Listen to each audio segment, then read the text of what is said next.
Are you ready? Cool.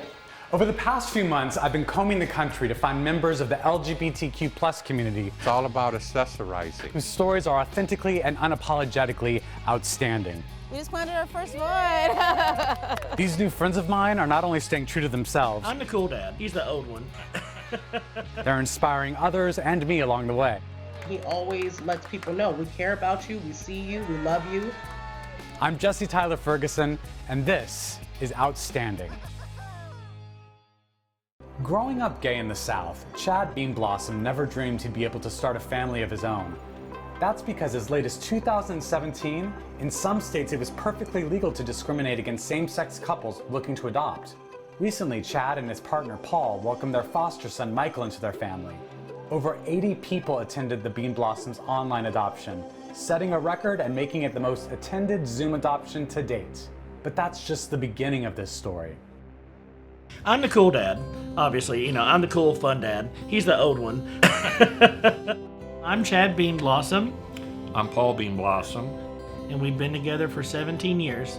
We had talked over the years about possibly fostering or adopting, but it never really took place. It just was kind of on the back burner. And we got a phone call from DCS Placement saying they had a young man who they wanted placement for. He did have a history of running. This particular kid, for some reason, it hit home. With his age, I started realizing what it's like for these kids when they age out of the system. They're basically alone. When they brought him, he came in, we introduced ourselves to him, showed him where his room was and everything. He seemed like a very nice kid, very polite. We've kind of laid it out to him even at that point. It's like, if you run, we're not chasing you. We can't. We're not going to chase you. We're not runners. So. You've got a home here as long as you want to be here. Michael had been with us about a month when he asked us if we would be interested in adopting him. And we told him absolutely. COVID was not an issue at the time that we started planning it. It was going to be held at the courthouse. Then all of a sudden COVID hit, and then we're panicking like, is this even going to take place now? What are we going to do? The court decided that they would do this via Zoom. We had so many people. It is still the largest Zoom adoption in the U.S. to date. We got to see people actually cared about us. Shut up, now it's my turn.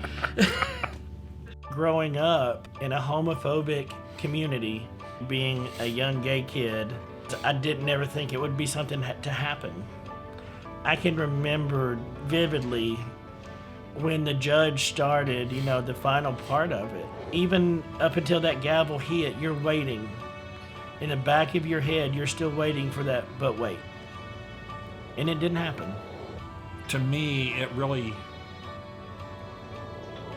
hit me when the judge said, will you take him as your own and treat him as your own flesh and blood? And then everybody started clapping. April the 5th, we had decided that evening we were going to go fishing. And we get a phone call from our neighbor that lived across the street, and she said, your house is on fire. And even though you're going down the road, everything in your head just kind of stops. And when we turned left with where our house is situated on the side of a mountain, you could see the smoke coming off the top of the mountain. Michael started freaking out because this was before the adoption. He thought he was going to have to go back to DCS. We had to really work hard to convince him, you're not going anywhere. He kept saying, I don't want to leave y'all. I don't want to leave y'all. I don't want to. And we had to convince him. As our house is burning, we're on the phone calling his worker with DCS so she could calm him and assure him that he was fine with us. He wasn't going anywhere. We know things in your past that you've loved have been gone or taken from you, but we're here. And I think that whole scenario there, plus everything that's happened since, we feel that it's showing him that we are here. You know, Paul and I may be getting a bit of a feel of what it feels like to be a foster child. In this last year, or 6 months, we've been shuffled around 4 different times. And, I can see that feeling like that with a foster kid, Yeah. when we get to our house, when it's done, permanency. A house is 4 walls and a roof.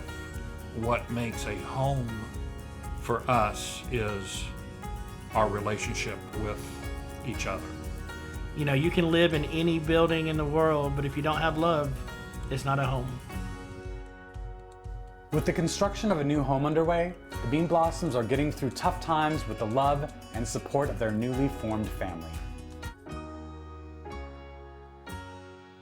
If you've enjoyed this story, be sure to check out additional episodes of Outstanding with me, Jesse Tyler Ferguson, only on Localish.com.